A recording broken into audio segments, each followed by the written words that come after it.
2, 3.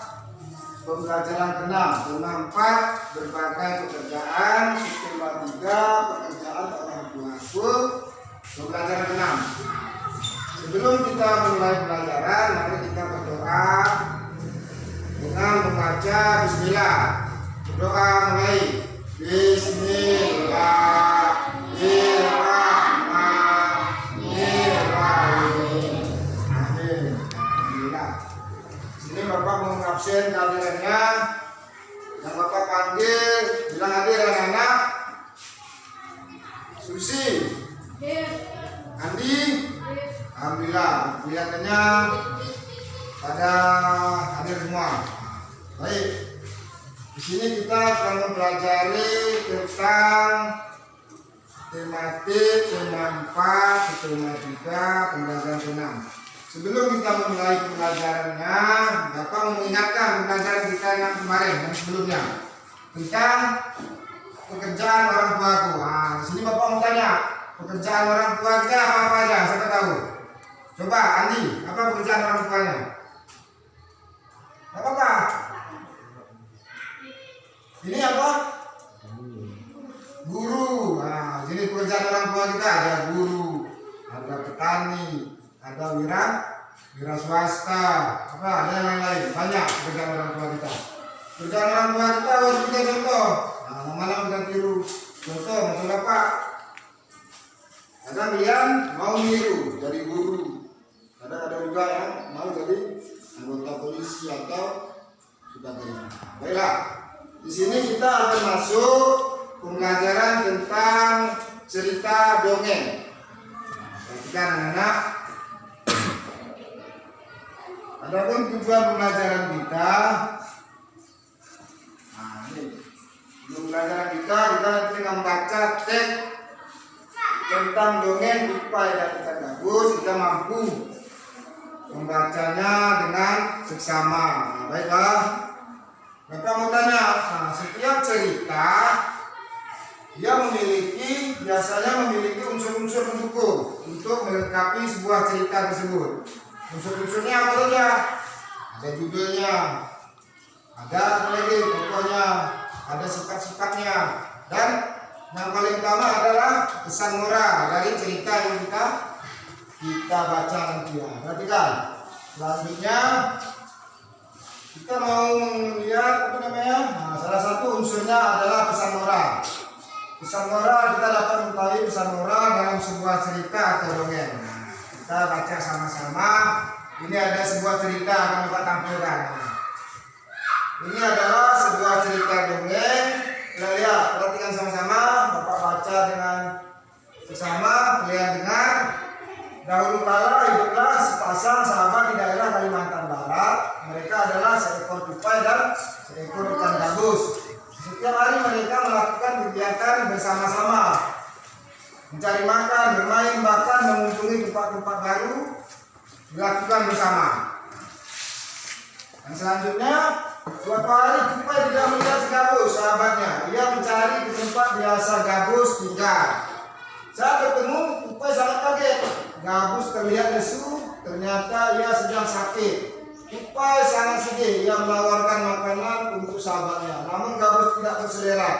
Makanan gabus hanya menginginkan satu jenis makanan yang diyakininya. Nanti selanjutnya dia baca di dalam hati dengan sesama yang anak.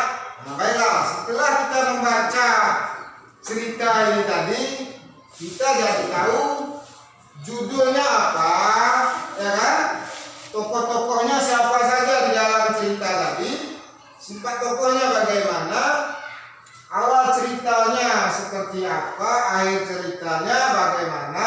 Nah, yang utama pesan moral dari cerita dongeng tadi apa kira-kira? Siapa tahu? Bapak tanya dulu, judul dari cerita yang barusan kita baca tadi apa? Siapa tahu?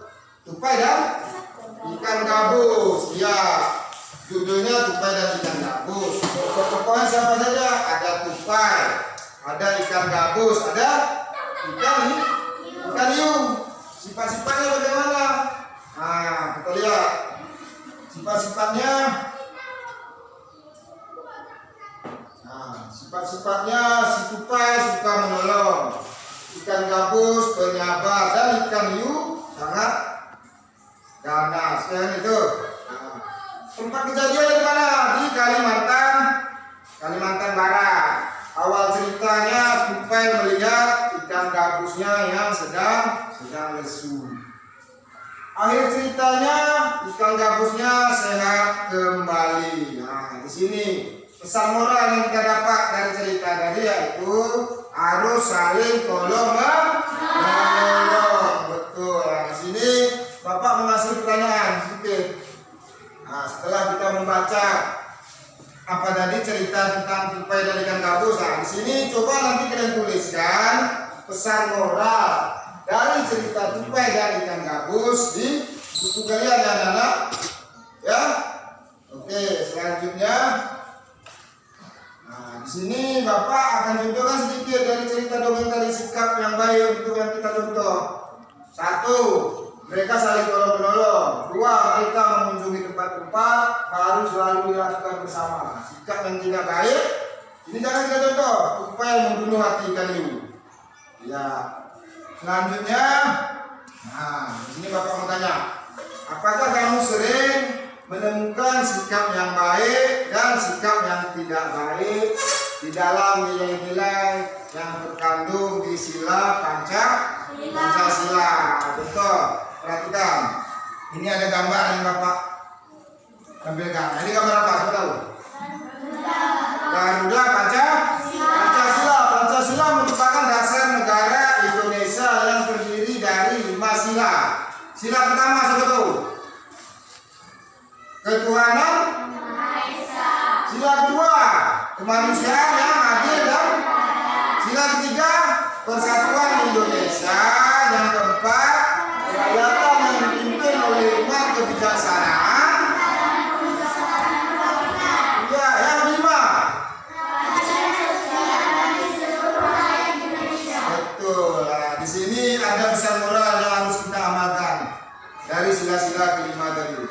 Sikap-sikap yang harus kita cerminkan dan harus kita amalkan di dalam sila-sila yang barusan kita lihat pada Pancasila. Untuk sila pertama, sikap baiknya adalah berdoa sebelum dan setelah melakukan kegiatan. Untuk sikap yang tidak baik, tidak berdoa. Nah, lanjut untuk sila kedua.